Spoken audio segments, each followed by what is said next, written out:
เงื่อนลาบอนที่เคยอาศัยค้างเก่าเที่ยงนาหลังน้อยพอสวยได้ให้ความบันเทาทุ่งนาป่าเขาถิ่นลำเนาบอนเฮาจากลาเดินทางจากมาน้ำตาแทบจะไหลหลังได้ยินเสียงสั่งน้ำหลังเฝ้ากลับมาบ้านญาติมิตรพี่น้องของคอยเฮากลับถิ่นฐานเจ้าลาไกลบ้านไปเหตุงานอยู่ที่เมืองใหญ่จากไปหลายปีแต่ใจนี้ยังคิดห่วงหาบ่ลืมบ้านนาคำสัญญาที่เคยว่าไว้เที่ยงนาหลังเก่า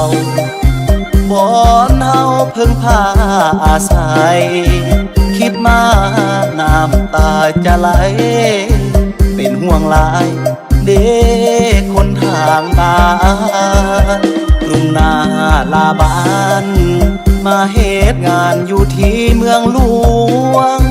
พ่อแม่ก็ต้องเป็นห่วงลูกยังห่วงยังคิดหอดบ้านสงกรานต์ปีนี้ขอสัญญาว่าสิกลับหันสิคืนเมื่อบ้านไปสมมาอีพ่ออีแม่